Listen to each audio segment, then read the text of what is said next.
Prime Minister, it's been about a year since the border crisis erupted. The ceasefire is holding up. Thailand has halted discussions on the border issues as Cambodia sought UN talks on the maritime dispute. What is being done? What efforts are being made to restart border talks? Thanks, Avril. I think it's 1 year since we start the fighting, and also about 7 months after the second ceasefire, 27th October. You're right, the ceasefire is halt. Also, it's remained fragile because troops, thousands of troops, are still stationed face to face along the border. There's no yet the measure for de-escalations on the troop, with regard to troop. Also, the main root cause of the dispute has not been resolved, which is the sovereignty, territorial integrity based on the international laws, on the agreed convention and treaties that we have on both sides, which is the international border. This can be solved by implementation the existing mechanism we have, including the JBC, the MOU 2000, and others. We already have those mechanisms in place, which took place before the fighting start on the second fighting in 27th, in December 7. So also, beside that, activities on the ground has raised concerns, also complicated matters. The Thai troop activities occupying well into Cambodia territories using barbed wire and containers is still there. This is well beyond even the Thailand unilateral claim boundary line into Cambodian territory. In addition, there's other activities that create fait accompli on the ground. For example, the road building, hard infrastructure, military bunkers, establishment of Buddha statue within the area of disputed area, the destruction of Cambodian lands, Cambodian homes in the area previously housing by thousands of people, and also dividing those land and give titles to the Thai citizens. All of this done within this 7 months before the demarcation process, which also agreed in the joint statement that the demarcations by JBC is the one that count for, to determine the territorial integrity and boundary line between the two countries. So for this is a concern. We have written a lot of protest letters, complaint letters to ask for the stop of these activities and resumption of the JBC, but so far has not yet. We have been exercising a lot of patience. We wait Thailand government to hold election, to establish the government, and also to establishment of the JBC. We have held for 7 months. Now we hope that we heard that Thailand just established the components and the leaders of JBC. We hope to resume that soon. As for, I heard the Thai leadership, especially foreign ministers of Thailand, has stated that because Cambodia go to UN clause that close the door for the land boundary. This statement, I like to say, a little bit inaccurate and a little bit unfair, based on 2 reasons. One, the reason why we go to the UN clause compulsory reconciliation is because Thailand has decided to cancel the only existing bilateral agreement between Cambodia and Thailand on maritime, MOU 2001, which for 16 years, for 15 years, that both Cambodia and various Thai governments, about 13, over 10 governments, have continued to try to work based on that, try to find solution, including 2 previous Prime Ministers of Thailand, Prime Minister Sita Thavisin and Prime Minister U Ing, during my time, that we work and try to find solution to the joint development and other areas. But unfortunately, after our warning, our request that Thailand not to cancel the MOU 2001, Thailand government continued to cancel anyway. So we have no choice but to go to the conciliation Second, there's no conditions, no agreement or anything before. There also seems to be misalignment between Thailand and Cambodia on what the UN talks should focus on. Thailand wants to focus and discuss the redrawing of maritime boundaries, Yes. while Cambodia wants to focus on the joint development of these overlapping areas. As a gesture of goodwill, might Cambodia consider I think at this- confining the scope of discussions to a resolution on maritime boundaries? I think this point is too early. We need to go on, agree on the process of appointing the judge. Now we are working on the chairman. We have nominated two of the judges each side, and we need the chairman of the 25th judge, and we're still working on So that. confining the scope of discussion for now is not something Cambodia It's would not consider. something that we have posed up to proposal for delimitation and the demarcations, delimitation and also the joint development area for the decisions. But like I say, for now at this stage, let's focus on getting the process moving. And also, it should not be a condition because the KL statements that we signed in October 20, KL Declaration, which witnessed by President Trump and Prime Minister Anwar. And also the joint statement said both sides agreed to conduct the demarcation on the land boundary. There's nothing in there said condition on what we agree or not agree on the method to use on UN clause. So it makes sense that we resume this to solve the border issue so that we have over 20,000 people that can go back home and also the border can be demarcated. This is the cause of the dispute. Any areas that we can resolve, let's resolve it. We want peace. I think Thailand's want peace also, and this is why we want to have the method to do based on international law, existing mechanism that to do. You recently also met with the Chinese president in Shanghai. Yes. What concerns were shared with you on the border conflict? I think for the Chinese leaders, has always expressed, the support for both sides to find ways to solve peacefully. I think that is the main message, the same as a lot of international leaders who want us to solve on that and also based on the international laws that we have. Because if we don't follow the international law, we don't follow the rule-based order, how are we going to be acting as nations under the roof of United Nations, conflict resolutions? This is a position of Cambodia. What role do you see China playing in perhaps helping to resolve the border dispute? I think China has played a very active role from the beginning, joining the US and also Malaysia in the first ceasefire on 28th of July, and also has organized some informal meeting between our ministers of foreign affairs and Thai counterpart. The latest one is the Fujian Consensus, all about finding ways to build a confident building measures to de-escalate the issues. So I think China can play a role in that also. The foreign ministers, the defense ministers, they've met their Chinese counterparts. How did that meeting come about? Who initiated the 2+2 meeting? I think that's on the agreement that we had with China. This is bilateral matters. Was it something that was initiated by Beijing? The last visit by President Xi Jinping to Cambodia last year also take the ways to improve our operations. So that is another measure to step forward. And next year is going to be 3+3, adding the Ministry of Interior and the Ministry of Public Security, I believe, in China.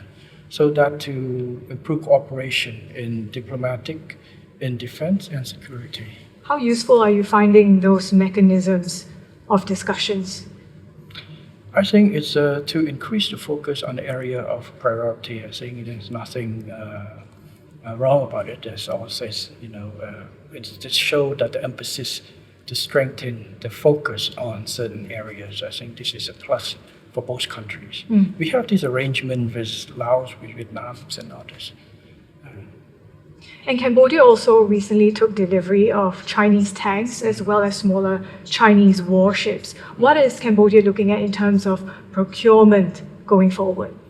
I think defense capabilities improvement is just part of any country's. We have worked with China for a long time, and this is the old agreements that we have just delivered this year.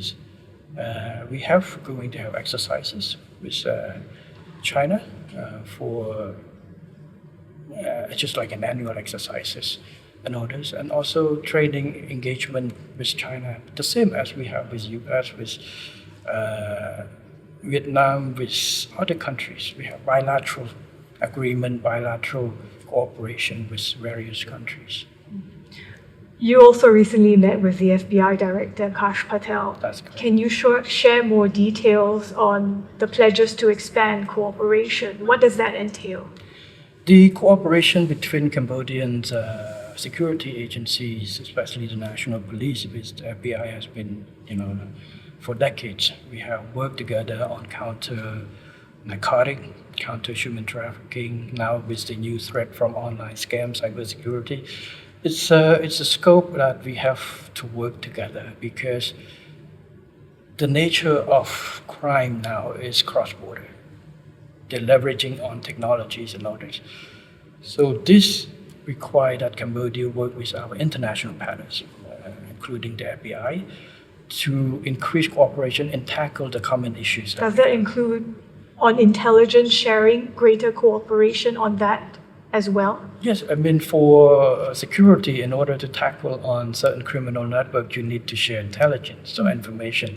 It's the same, it's different terms you use. It's the information or intelligence, it's up to you, but it's the information sharing, the cooperation that build trust and also allow countries to work effectively together to tackle.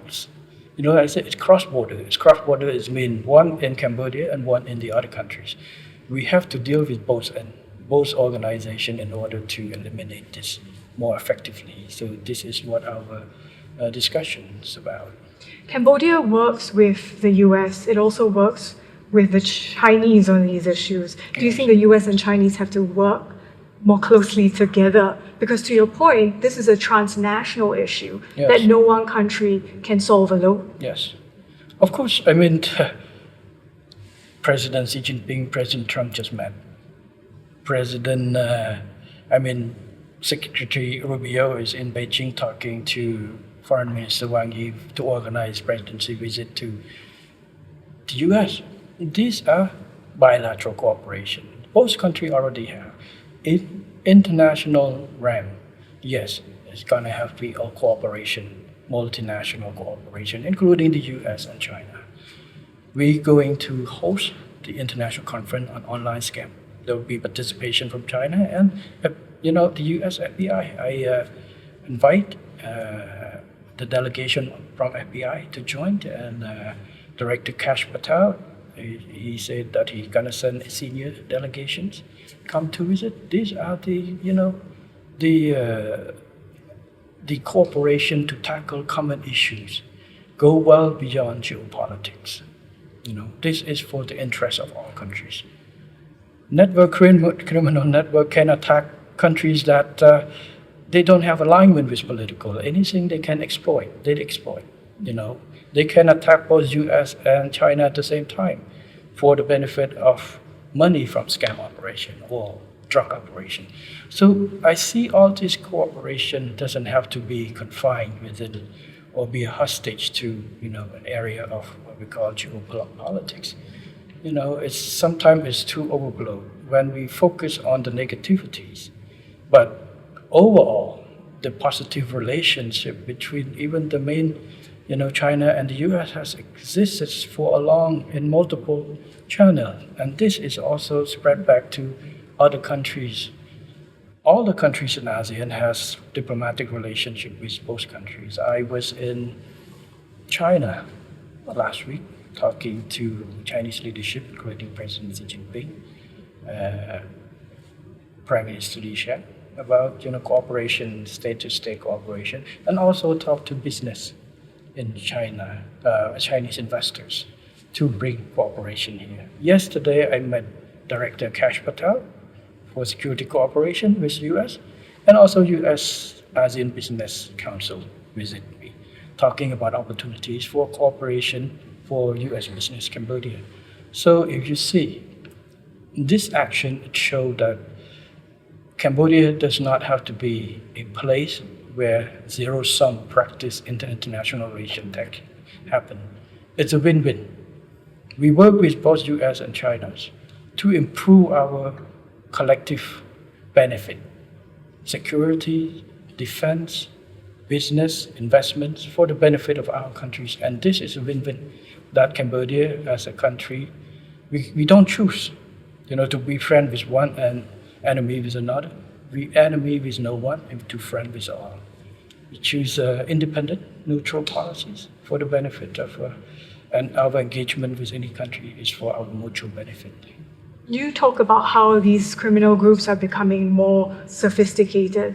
A UN report shows that now they're even acting like corporates, that they're using, for example, in the Southeast Asian region, some of these criminal groups, concessions within special economic zones to operate. And Cambodia has dozens of such zones. What is Cambodia doing to ensure that such zones are not being used to facilitate criminal activity? Yes, we have learned from experience from other countries. We have, I give strict instruction to our security agencies, work with local government, working with agencies in charge of the SEZ to make sure that no SEZ has been used. If any SEZ is found to be covering for criminal scam, they will be liable just to the law, just as any others. So far, we don't have any evidence on those. We're very careful on this matter. So a lot of SEZ in Cambodia is a platform and the area for attract foreign direct investment in multiple sectors. So these are the areas that keep growing, and we continue to hope to attract more investment and expansion of the business both in the SEZ and outside the SEZ. Cambodia has been very actively cracking down on these scam compounds. I wonder, what is your view or what you observe in terms of how they are evolving? Are they perhaps becoming smaller, more nimble, using artificial intelligence? Yes, you are right. It's become more complex. We have cracked down close over 670 locations, big and small, especially all the big location has been closed and sealed off and been under the court process, legal process right now. They have evolved. Many have fled the countries. Many have moving to neighboring countries. We have arrested and deported back, working with other partners to return to receive the citizens back. But still, there are some still remaining. It's become very smaller cell group. Technology has allowed them to work in a decentralized manner. But this we also tackle the step we issue we create new law that put the liability, hold also the property owners, for example, rental houses, to be accountable also if they found to be engaged or facilitate the scam online. We have issued the sub-decree that for any houses or apartment unit that found to have multiple occupants without authorization and is also subject to liability. And also we work with local government and public to give us information to try to crack down. It's more complex than the centralized location. But we will be committed, and we are committed to continue to crack down on this. And we have seen the result. We will make Cambodia become an area that's not easy or worth to stay for scam online. This is what our commitment, and we will continue to do so. To your point, this illicit wealth has been channeled into the real estate construction sectors, and what you have alluded to in previous conversations, the black economy. How worried are you that there are some within Cambodia that might not want to see the issue of scams going away? Well, it's what they want is one thing. What the government need to do is the other. It's our obligations. If you ask people what they want, a million people have different needs. But they have to conform to a law, conform to a legal basis. We are committed to promote good businesses, allow people to live, allow people to make business in a transparent and legal ways, not scamming others people. So if they want is one thing, but what they take action is another.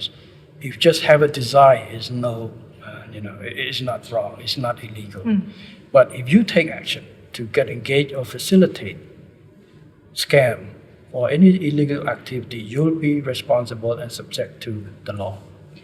And Senator Lee Yong-pak has been sanctioned by the US for forced criminality. Senator Kok An has been sanctioned by the US for hosting human trafficking. How fair do you think these US actions were? I think it's a personal matter on that, and both senators have engaged legal team to fight the legal battle in order to clear their names. You're saying that Cambodia remains committed to fighting this issue of scams. Yes. So how far is it going to go in taking action against elites that are being linked to criminal activity or scams? We have taken action against a number of officials. For example, we had removed 3-star general, 2-star general, 1-star general that found to have evidence that found to link with that. We have taken charge, even dismissed governors, police commissioners of provinces that is inactive against that type of work. So, there are more investigations to go on that we are dealing with this. so would you say that the US action, would you care to weigh in on whether you think it was fair action? It's a matter, we'll see the result after the court or the defense team will define. It's not me, it's not the court.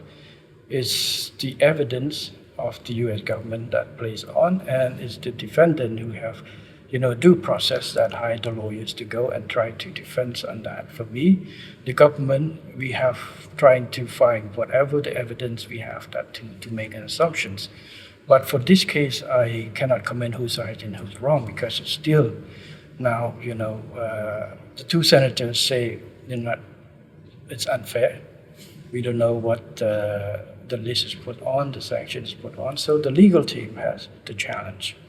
So even the U.S. court who take up this court probably is not yet know who's right, who's wrong, until after hearing the evidence from both sides, if they were to take the court. We have other government officials that also pursue. It's a due process. It's their right, that just because they have a prosecution, they need to have the rights to defense. For me to say who's right and who's wrong at this time without all the result of investigations. Our agencies are looking to different, cases. I'm not comment on which cases and cases. Some cases involve in, government officials, some cases going businessmen and others. We have take action against Oknyas and a few others that we found to have this evidence, especially when we work with our partners, the FBIs, that have evidence and others. So this is what that I can respond to you. This is a global issue, as you say, and in terms of the money involved, some estimates put it at upwards of $440 billion, which could be comparable to the global illicit drug industry. What needs to change? Because Cambodia has had a front row seat in tackling this issue. What advice, perhaps, would you have for other countries that are now dealing with this? I think we have to start with accepting the facts. Cambodia is not the only country that has this problem. It's a problem that many countries in the regions has it. For example, our neighboring countries has it. So our neighbors that say Cambodia is defrauding their nationalities. In fact, it's their nationalities who come to Cambodia and attack using a scam platform to attack the citizen at home. So many of that have returned back. They will, I don't know if they go back and change their mind or they still do it because technology allowed them to do back home. So, like I say, first we have to accept. Any countries that want to deal with this effectively have to accept that we have the problem. Cambodia has accepted that, and we have taken measures. We're taking measures since last term, last governments, and until now. And now we taking a really step up the effort, starting up from accepting the problem and taking concrete measures to deal with it. We have taken concrete measures, we have implemented new laws, we have taken actions, and also have to accept that it is a regional issue, that we need cooperation. That's why we work. So for us, for Cambodia, this is the experience. We admitted that we have it, although we're not the only one who have it. In the past, somehow last year, we were a little bit being scapegoat, but we not just say it's unfair, but we say if that's the issue, we have to deal with it. And that's what we did. We have to work with our partners in order to deal with it. It's not a blame game. It is the fact that we cannot tackle this alone. It's a multi-billion-dollar business. It's a fast business. A lot of people work in it. It's not the victim. They know willingly to do it. So the fact that they are in Cambodia or they're in their countries or other countries, they will do it. So that is the only thing that to do, and working globally with international work to deal with it. Prime Minister, I wanted to wrap up this conversation finding out more about your vision for Cambodia, because you took over in 2023 from your father, who led for almost 4 decades. What is the path that you want Cambodia to chart? You know, we have thought of this, and we said, what's the legacy that our team, UK, the Generation 2 team, Generation 1 team, my father's generation, it's a generation that started out with nothing, liberate the countries from the genocide regions, unify the countries, stop the fighting, which lasted for 500 years in Cambodia, building the countries from scratch, implementing reform and develop the countries.